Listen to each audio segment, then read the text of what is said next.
You're listening to the 49 Carats Podcast, a 49ers Goldmine production with Stephanie Sanchez.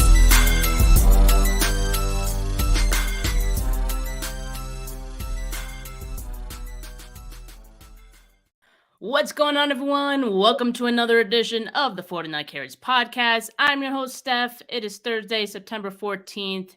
We're all still feeling really good coming off of week one, right? And now we're days away from a week two divisional clash with the Rams. Joining me to talk all about it is Rob Stats Guerrera. It's the Steph Stats show. Rob, what are you irrationally skeptical about today? Did I say that? Skeptical. Yeah. Why does that sound wrong? It's right. Okay. Just one thing? I have to pick one? Okay, fine. What many things? I am irrationally skeptical about Brandon Ayuk continuing to absolutely cook on the field. He was awesome on Sunday. He was fantastic.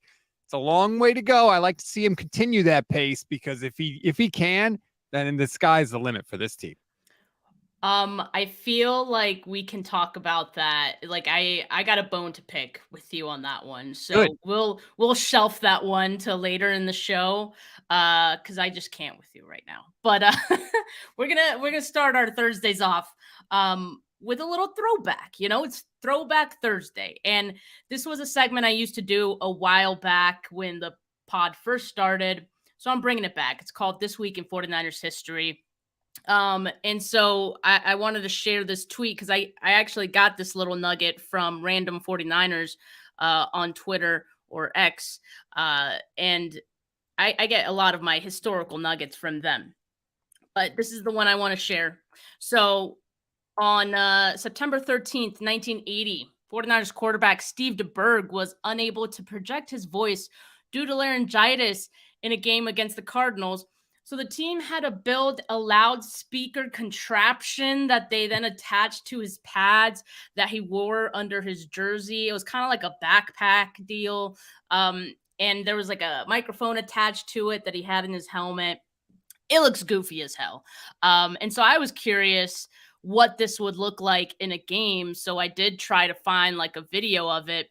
I'm not going to show it here just because, you know, I don't want the video to get flagged, but if you guys are also curious, I put a link to the video in the description here. So tune into that after this. It was actually NFL on CBS.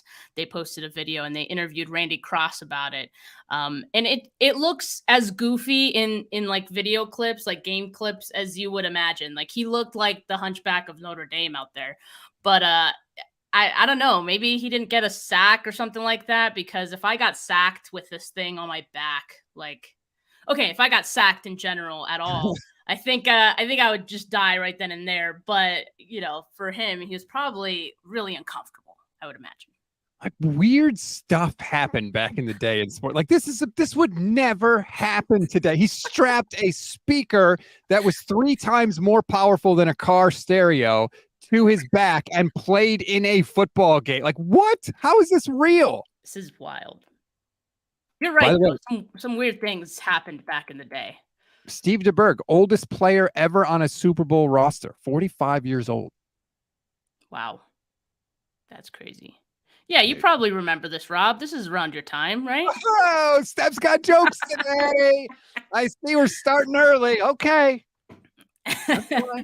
Well, Rob, I understand you had something you wanted to share with the class as well. Yes, I'm very excited, because I don't think that Kyle Shanahan is getting enough credit. Do you know, Steph, right now, the 49ers are tied for the second longest win streak in franchise history. Right now, they moved into a tie with the 97 49ers with the win on Sunday. If they beat the Rams this week, they'll stand alone, second longest ever for the franchise. Wow, that's actually impressive. I did not know that. Neither did I. I just wrote about it for our website, goldstandardniners.com. Please go check it out. Shameless plug. And if they win this week, it'll be in the top 10. I believe it'll be the 9th longest win streak in the history of the NFL. Like, that's how good the 49ers are. Now, this is regular season, of course, but right. It'll be tied with Washington, the Washington franchise in the early 90s for the 9th longest winning streak in NFL history. What the 49ers are doing right now at this moment. And Kyle Shanahan deserves a ton of praise for that. It's true. I mean, I always knew that they had this sort of dominance against the Rams, but I didn't know it was at this magnitude. And we are going to talk about this matchup coming up on Sunday. And I want to start by talking about the 49ers deciding to wear their red home jerseys on Sunday. The game is at SoFi Stadium. It's not a home game, except for the 49ers. It very well might be. But this is so disrespectful to me. I had no idea like a visiting team could even dictate what they could wear on like at an away game. That I hadn't heard of that.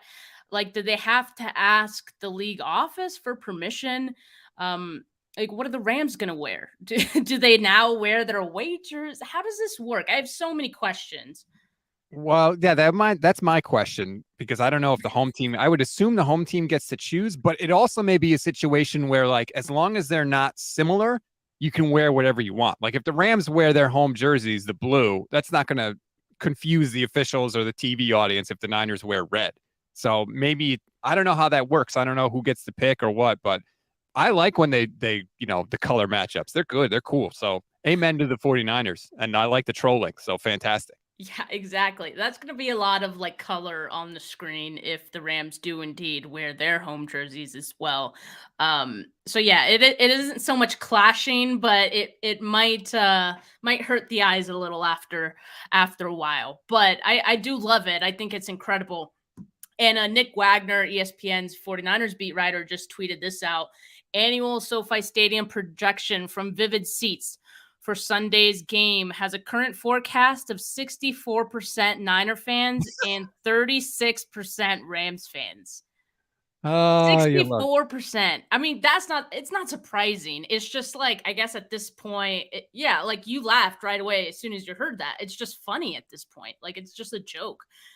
It's it's crazy. And I wouldn't even be surprised if that number for the 49ers increases between now and Sunday, right?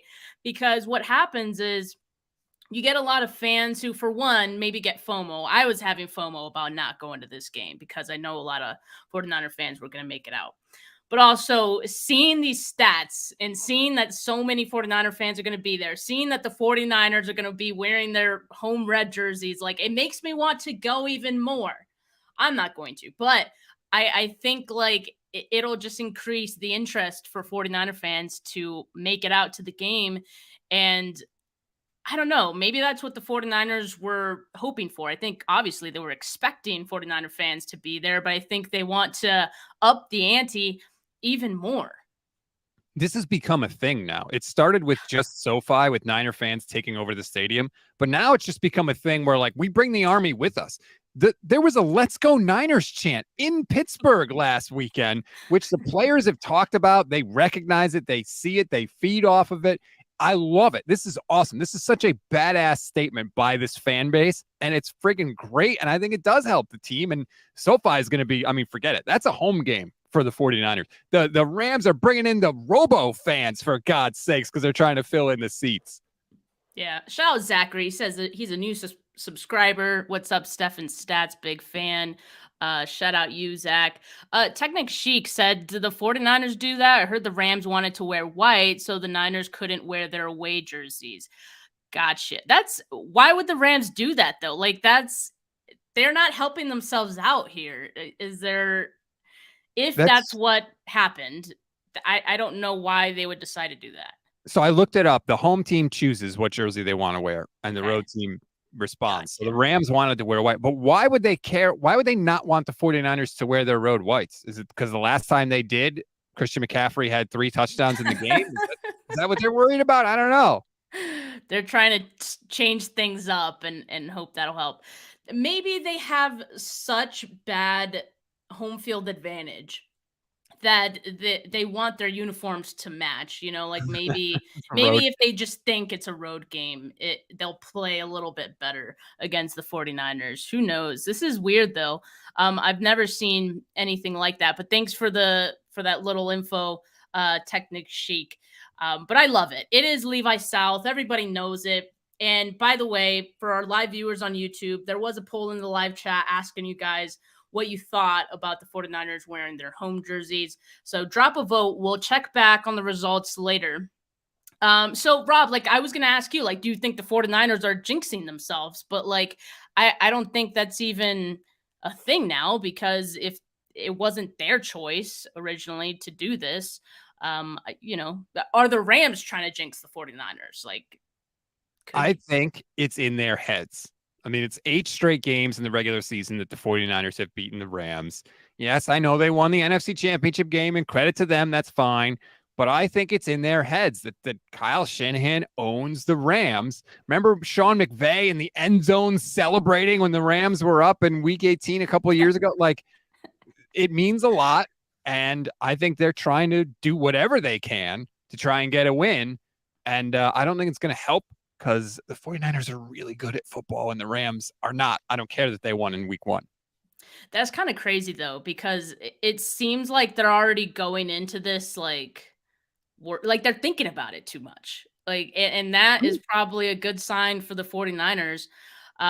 Look, I do kind of feel like, okay, both of these teams won in Week 1.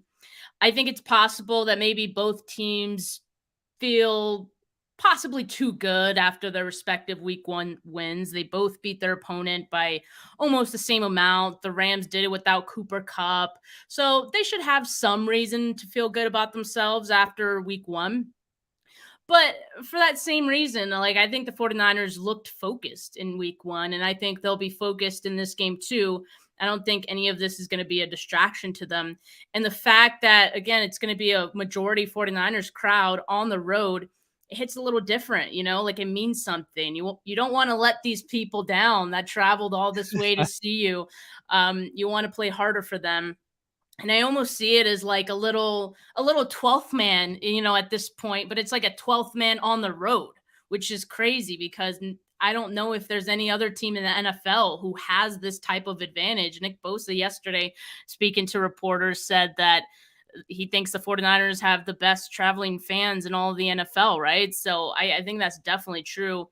And look, I don't think Kyle Shanahan's going to mess around in this game. And I think it's because, like, it involves one of his former disciples, right? He always throws the book at Sean McVay, but I think it's because, like, he respects McVay so much, and all of the guys who have learned under him, he knows how smart they are. They've literally learned everything they know through working with Kyle Shanahan. So I think Kyle feels like he does have to, up the ante every time that they play. And so he can't be predictable. He's not predictable. I mean, we saw that in the Week 8 game when Christian McCaffrey went off, and he even had a passing touchdown, right? So I think we're going to see new wrinkles in this one. And by the way, this is the first time this Rams team has played Brock Purdy. They haven't gone up against Brock Purdy yet.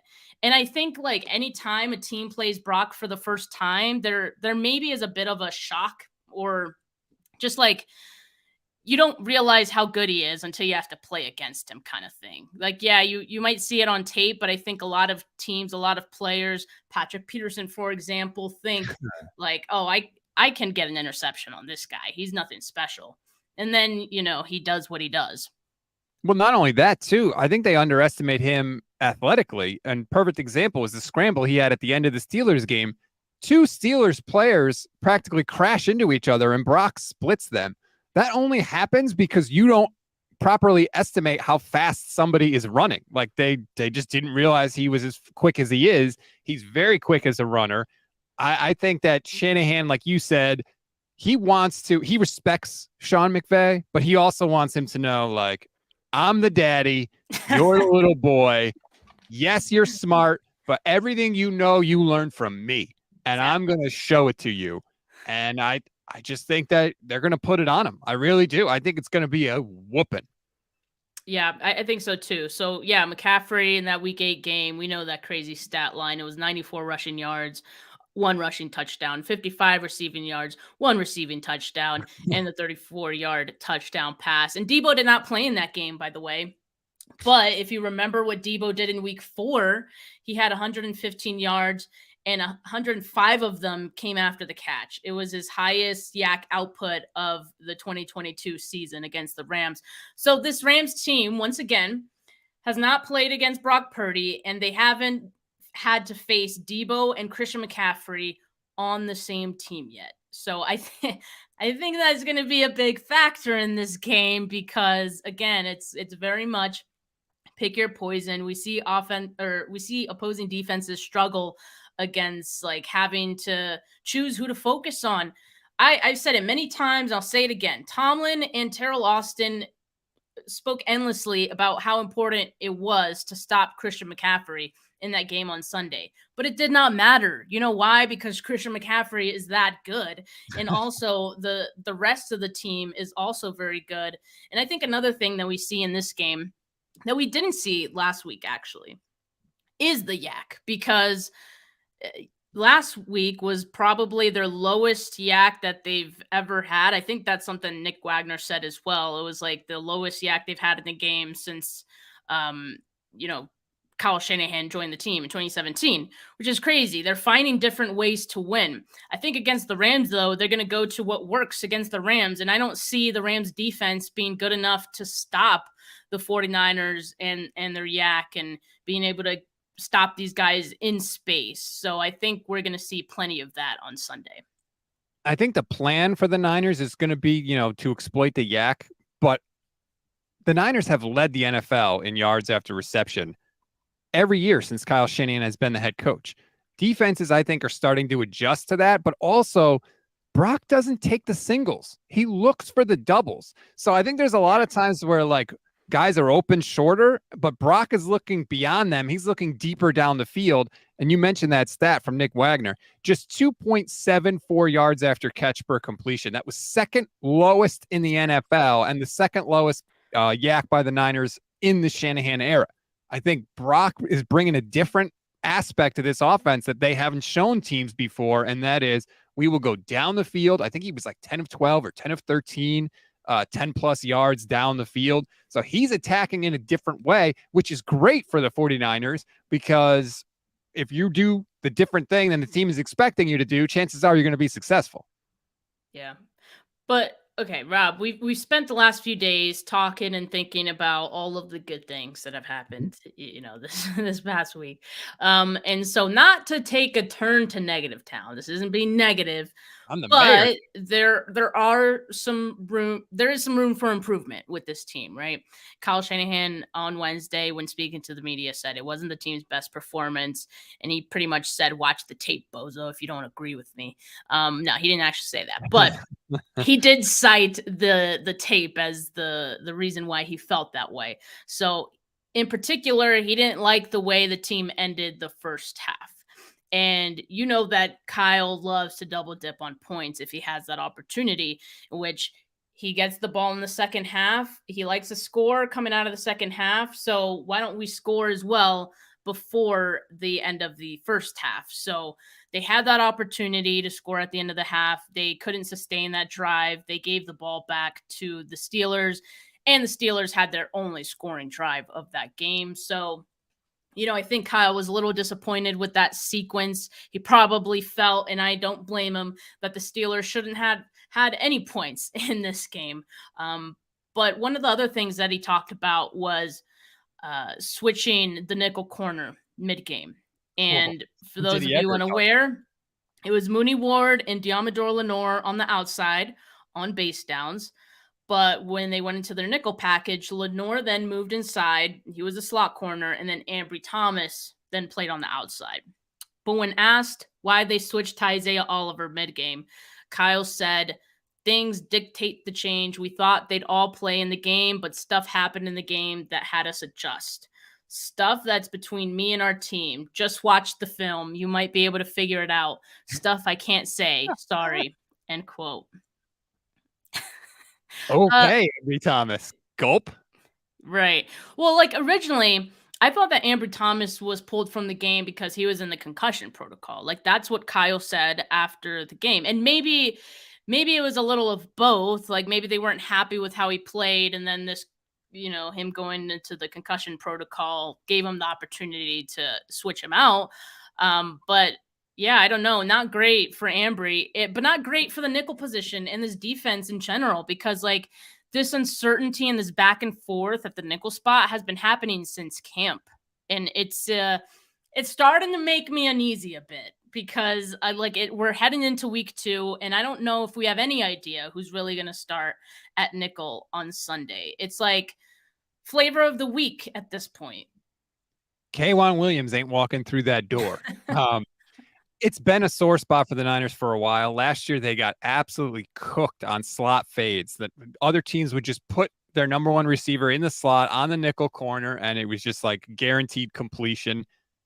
It's frustrating for sure, because I think that's a place teams can take advantage of. I think the Niners are just banking on the pass rush being able to get there enough of the time to where, yeah, you may get some, but it's not going to be the thing that costs us the game because our pass rush is just too good. At least I think that's the hope. Yeah, and that's fair. Like the defensive line looked great on Sunday. I expect they're gonna be able to make Stafford uncomfortable much of the game.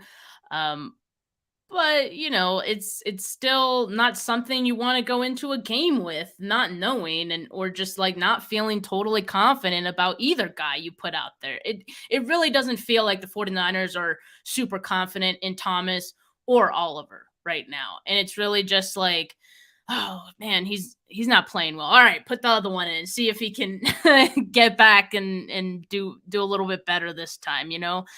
I do think that at some point Isaiah Oliver does show what the 49ers signed him for, or like they thought he was the best corner or nickel corner that was available in free agency, but he hasn't shown that yet. I think at some point he'll show that. He'll get back to his high playing days. But right now, until that happens, I don't feel great about it. And hopefully it doesn't last too much longer than week 2. Hopefully he figures it out soon. But Rob, yes, yeah, go ahead. Oh, I was going to say, I always feel like whenever you have a rotation of guys at a position, it means you don't have a guy, right? We talk about it with quarterbacks all the time. The same thing applies to other positions. If you're saying, put the other one in, that means they both stink because they're interchangeable. Exactly.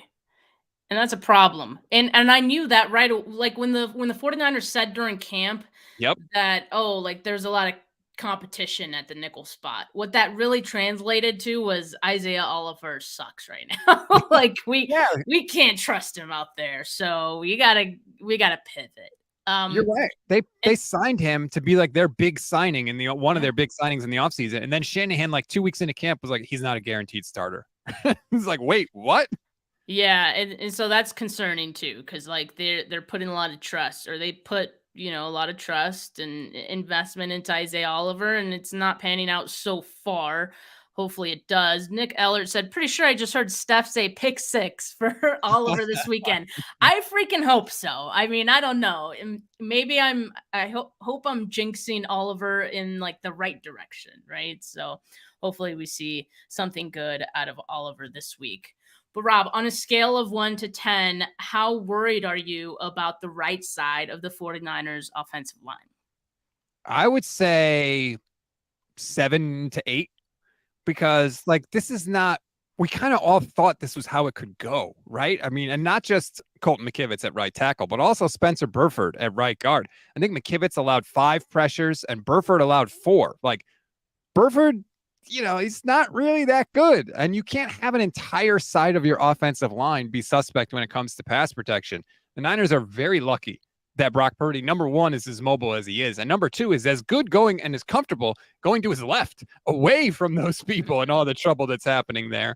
But look, it's going to be a thing all year long. TJ Watt, we saw in week 1, terrorized the 49ers. And yeah, he's really good, right? Well, guess what? They still have Micah Parsons on the schedule. They still have Myles Garrett on the schedule. They still have Hassan Reddick on the schedule. Like there are multiple good pass rushers that are going to be there. It's going to be, I don't want to say every week, but most of the time there's going to be someone there that can be a game wrecker.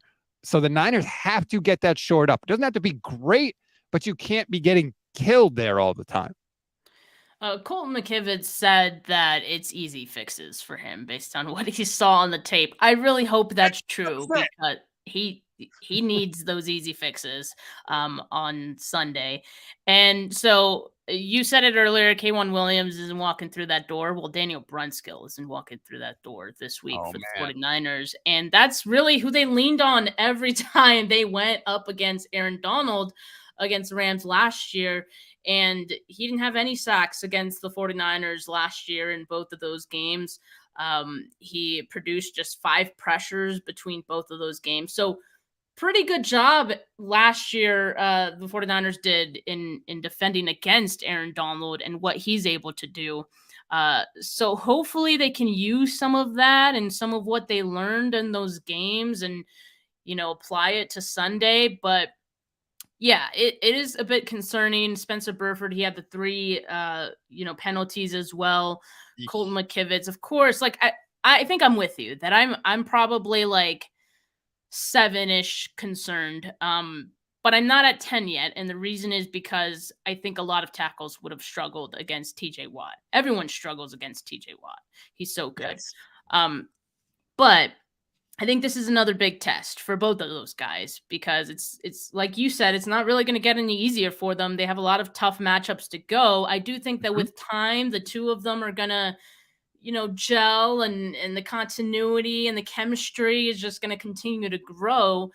But until we see it, you might get these little, bad plays here and there, some penalties here and there, some pressures given up here and there. We just have to roll with the punches a little bit. The good thing is that the 49ers, despite that side of the line not being 100%, despite their offensive line being ranked I think I saw them ranked at like 24 or something based on their week 1 performance.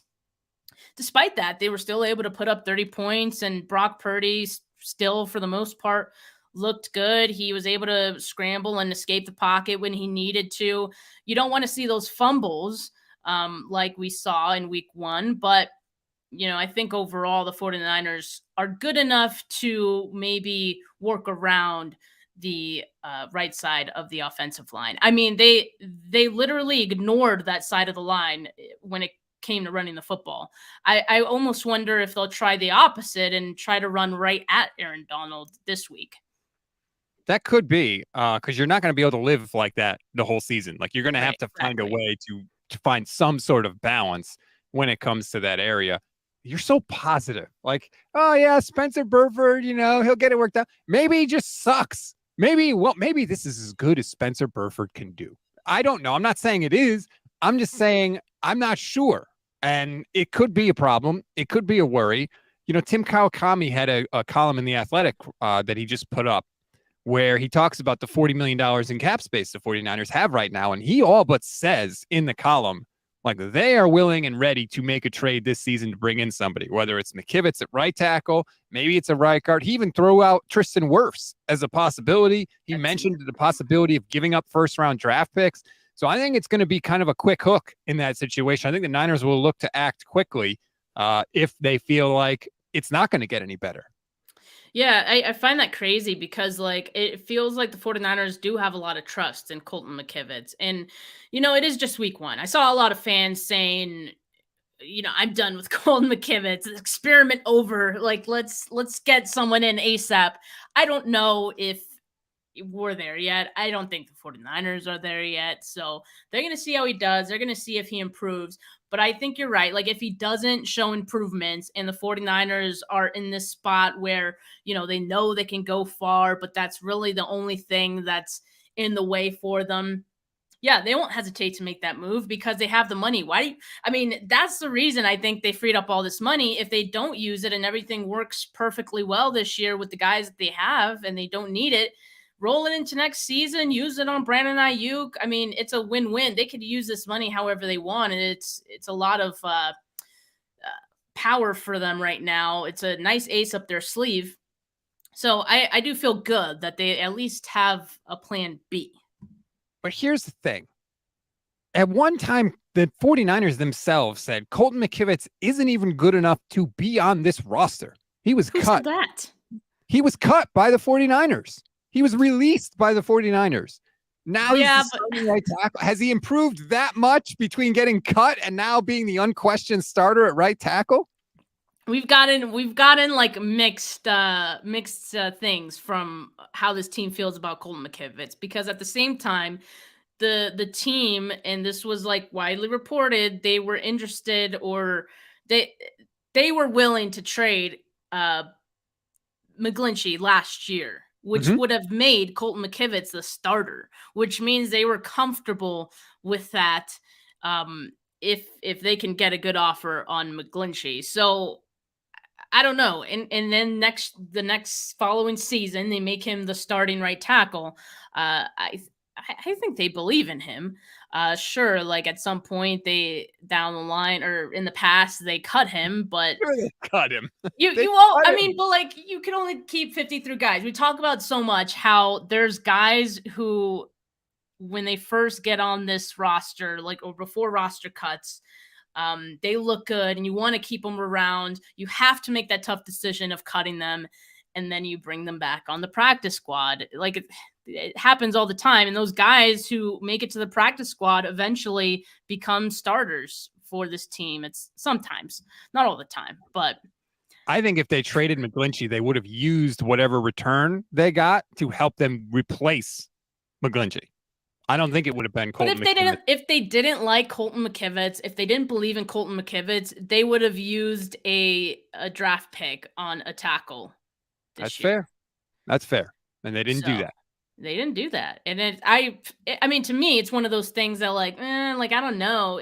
I would have hedged my bets a little bit, and I would have, wanted to bring in a tackle. It's a pretty solid tackle class, I thought. But in any case, Colton McKivitz is the starting right tackle. We'll see how he does in week 2. Hopefully we see some improvements, because according to Colton, easy fixes for him. Easy fixes. So we just got to believe that. But another thing, Rob, that I'd like to see the 49ers improve on this week are penalties.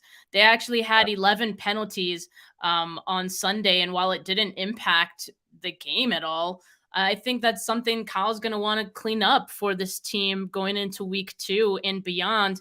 And, these last few years, the team has actually been a pretty, good team, not making those kind of mistakes. They play clean football for the most part. I think their average, I'm trying to find a stat for their average. I think last year was like about 6 penalties a game. And then the year before that, I think it's a little higher or lower, but around there as well. So, I think that's something they will improve. It's week 1, so there's always some things to clean up.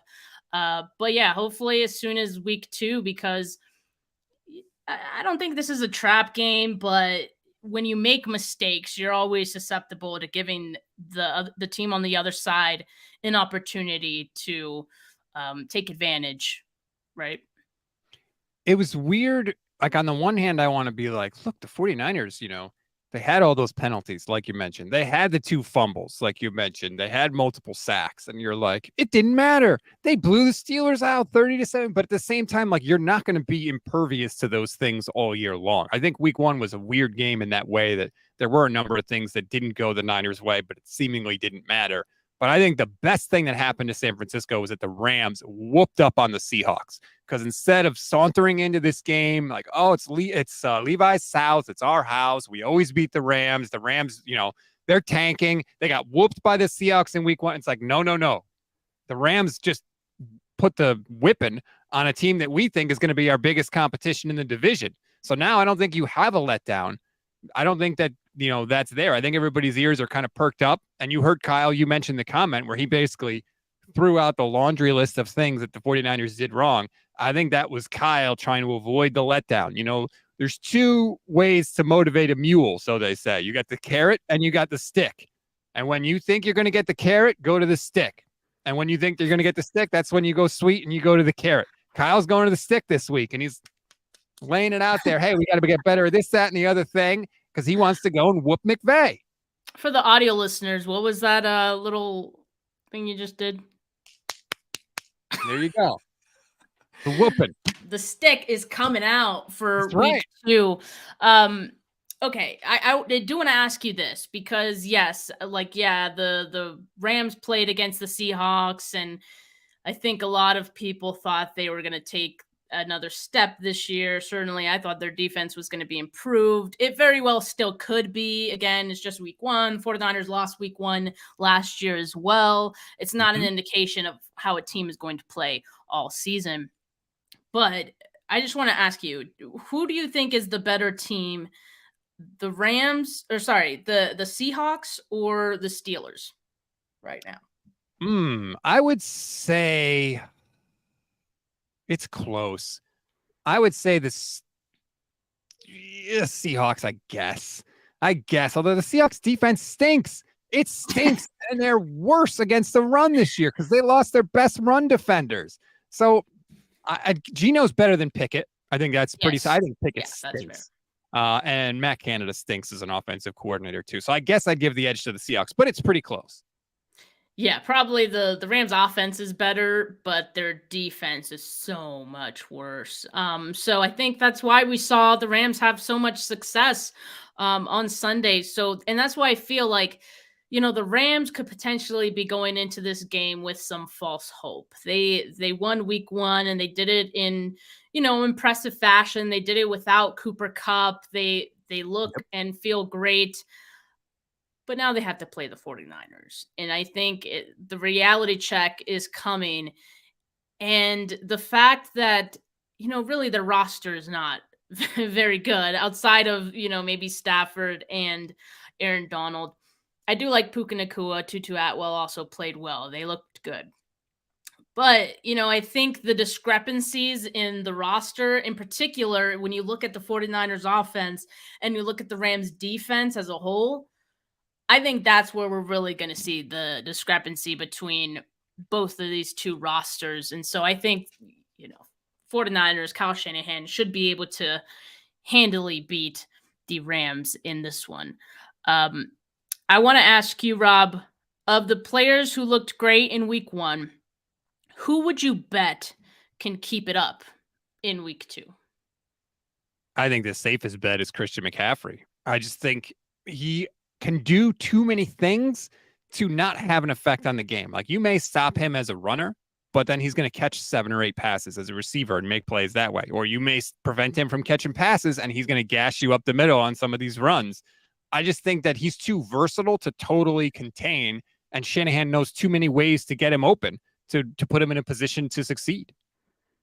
I think so too. That is a safe bet. I'm going to go with Brock Purdy. I mean, we haven't seen him look bad enough that the 49ers are in danger of losing a game because of him, right?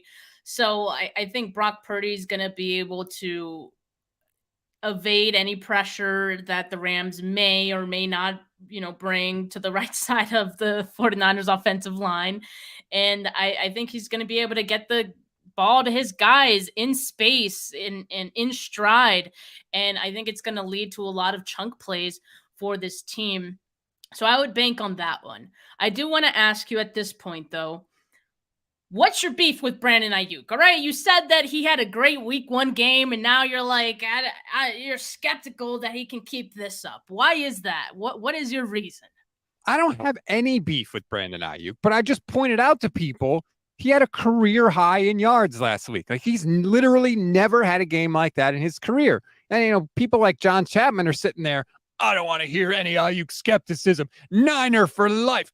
For life? Whoa, let's slow down here. If we're going to keep this guy on the team, he's not going to be cheap, right? He's going to cost a lot of money. We already have a high-paid wide receiver in Deebo Samuel. Let's not rush to sign Brandon Ayuk to a contract just yet. Remember, this guy's got 1,000-yard season in his career, right? One. And granted, I get it, okay? Before you all shout at me, I understand. He's been held back by the quarterback. He's been held back by the fact that there's so many mouths to feed. I get it.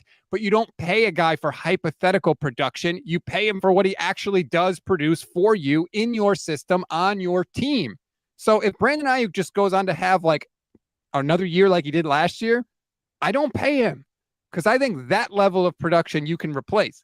If he's going to play like he did in week one every single week or close to it, that's a totally different story. So all I'm saying with Brandon Ayuk is just let it play out. That's it. I know that's crazy for some people, right? Because if you're not a cheerleader, then you're a hater. But that's where I am with Brandon Ayuk. Now, I just like to give you a hard time, but here's what I think about Brandon Ayuk. I mean, I do feel like this week 1 game was just an encapsulation of what he has been working towards this whole time. And I think also it shows that Brock Purdy and Ayuk have been working on that connection this offseason. And I think for what we mentioned earlier, Brock Purdy is a guy who's willing to hit those doubles, right? Those doubles are normally like the Ayuk routes or just targeting Ayuk to begin with. And even with Ayuk maybe being like the 4th option much of the time, he went over 1,000 yards last year. I think that's just potentially his floor this year. I mean, I don't know. I think he can improve and build on last year. And again, I think week 1 was an indication of that because he's so good. It's just a matter of, okay, who's going to give him the ball when he gets open? There were so many times that we watched the game over last year, right? We watched games over where Ayuk got open so many times and he was just left, without the ball. It's like, what are you doing out there? Now with Brock Purdy, I think you're going to see Ayuk get the ball more often because he is going to be a guy who's going to get open, and Purdy's going to be a guy who's willing to give him the ball, or we'll actually see him because he goes through his progressions, and pretty fast as well. So yeah, I think Ayuk's going to have a better season. I do think the 49ers will sign him to an extension. Speaking with the 49ers cap guru, Jason Hurley, he has mentioned many times that he thinks 49ers can afford Ayuk and Debo. Now, I don't know if that will last the entirety of both of their contract extensions, right? Probably not. But I think for at least the first 2 years of Ayuk's hypothetical extension, they could afford to keep both of them. So I think they extend Ayuk. And if I'm the 49ers, I probably want to do it sooner than later. I know they like to wait to the end of the season, but so that's my take. I think it's fair that you want to wait to see what he can do, but you run the risk. If you're the 49ers, you run the risk of him blowing up this year, and then you're having to pay him, top 3 wide receiver money potentially. Well, here's the thing, right? If you look at the franchise cap numbers for this year, wide receiver is at almost $20 million. I think it's like 19.7. So any contract that you sign with him, he's going to get $19.7 million because there's no way his agent's going to sign a deal that doesn't give him that money because he would just refuse to sign anything and then get franchise tagged. So are you telling me Brandon Ayuk is worth essentially $20 million a year? Right now, based on what he's done, I would say no. That's why I want to wait, right? Because if he's that's why you should want to get the deal done like sooner. I don't think the 49ers will, but I'm just saying, like, I would have wanted it to get done sooner because, like, I think he's going to play beyond what he's showing you now. So I think based on now, you can probably sign him to a cheaper contract than you would at the end of the season. So that's all I was saying. I don't know. I think that number, that franchise tag number being out there, that's the starting point, no matter what. Now, the rest of the contract, like you're saying, probably gets more expensive if they wait. You want them to do like the Dre Greenlaw thing and just like all of a sudden just lock them up and you're like, wait, we got Greenlaw week 2 extension. It could be done. Like there's no rule against it, 49ers. Feel free. I'm just saying. So, but yeah, okay. We talked about players who looked good in week 1, who can continue that. Of the players who didn't look so great in week 1, who do you think has the best chance of bouncing back in week 2? This is going to sound mean, and I don't mean it to, but I think it's Nick Bosa. I think, but I watched Bosa when I rewatched, but he didn't look like himself. He wasn't bad because it's Nick Bosa, but he's going to be a monster this week. Nick Bosa dominates the Rams in his career. 7 total games against the Rams, 16 quarterback hits, 6.5 sacks, 8 tackles for loss. Now that he's back and he's played a game and he's had a whole week of practice, I think Nick Bosa is going to look like the defensive player of the year, which he did not look like in week 1. Yeah, I think that's a great one. And I would agree. I don't even fault him for how he looked in week 1. I mean, I think we kind of all expected that. I do expect him to get, all the snaps in week 2, and I think he is going to be very disruptive with it. But I'll go somewhere else since you said Bosa. I will go with I don't know if I could count Debo Samuel because I mean Debo didn't have a bad game. I just No, think he was good. I just think he's going to have a better game in week 2. I'll say Colton McKivitz because I think there's a bit of manifestation trying to happen here, right? I got to manifest it. So I'm saying that Colton McKivitz is going to have a better week 2 than he did in week 1. And we got to pray on it, all right? A low bar, Steph. Well, I mean, any improvement is improvement, okay, Rob? So I think we'll take it, whatever we can get. Look, I mean, I ain't going to turn it away. I'll tell you that. Just don't be a train wreck. That's the thing. Just don't be a train wreck. And I think the combination of Kyle's blocking, Kyle's play calling, Brock's mobility will be enough to get you through. You just can't let them wreck the game. And also, I want to point out, too, the game script was in the Niners' favor all game on Sunday. But they made it so. Yes. The way they started the game. If that changes and the Niners have to pass a little more, drop back pass a little more, then Colton McKivitz becomes a much bigger problem. But if the Niners are winning, up by a couple scores or winning at least, like that changes. Your worry with that spot, I think, changes. At least mine does. Yeah. Yeah, I agree. Rob, one last question before we head out of here. Did you watch the 49 hours video that the 49ers put out last night? I did not watch it. I watched like the very, very end of it with Kyle Shanahan in the locker room afterwards, but I didn't watch the whole thing. Okay. So it was a really great video for any of you that didn't watch it. I was ready to run through a wall by the end of it. So there's that. But I did want to ask you if you saw the clip of Kyle Shanahan going up to Brock Purdy after the game and, yes. he okay.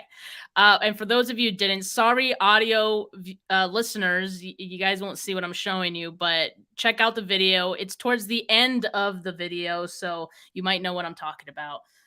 They're in the locker room, and Kyle Shanahan goes to congratulate Brock Purdy on the great game that he had, and it is so awkward. Shout out to Jesse for pointing this out. He said Kyle is so awkward and showing love to Brock at the end of the video. You can tell it is unnatural for him. So, I mean, what do you think? Is this awkward to you, this interaction between Brock and Kyle at the end of this? So I actually saw Jesse's tweet yesterday. That's how I saw the end of this video. I didn't think it was awkward to me. Like, he gives him like the back pat, and he kind of goes in for like the hug, the man hug that people do. Yeah. I didn't think it was that bad. What's awkward about it to you? Maybe I'm missing it. I don't know if I thought it was awkward, but what I did think and what I got from it was like, man, I love this. I love him so much. Like when he does like the little shoulder thing. And then like he tries to hold himself back almost like, oh, gotta be professional. Let me just give him a handshake. Like, I don't know. It just felt like he's not, I feel like Kyle's not even used to this, to having like this much love for his quarterback, like he's so stoked. I think it's cool though. I think it's cool that Kyle like feels this way about Brock. And I think you can see it too in how he calls plays for him, things like that. I think they see the game very similarly. And I think that's what has, grown their connection. I think that Kyle Shanahan has the quarterback that he's always wanted. A guy that he can trust, that'll put the ball where it needs to be, when it needs to be there, plus give you the added element of mobility and scrambling that they were hoping to get with Trey Lance. I feel like they think they've got it with Brock. And I think he is so excited. If you gave Kyle Shanahan the truth serum, I think we're going to mop the floor with the league this year. Yeah, I think so too. And I don't blame him for feeling that way because week 1, I think, was a good performance. I think, again, like I said, we'll see it in week 2. Let me check on the poll results for, the poll that I had here. Do you like the 49ers wearing their home jerseys at SoFi / Levis South? 96% of you said yes, it's our house. and 4% of you said no, it could come back to bite them. But now we know it wasn't the 49ers' choice anyway. Yep. So I think that does help. It's not like they're jinxing themselves. If anything, the Rams could be jinxing themselves. So I'm excited for this game. We'll talk about it here, me and Rob, next Thursday morning. But for now, have a good rest of your Thursday, folks. Peace. See you.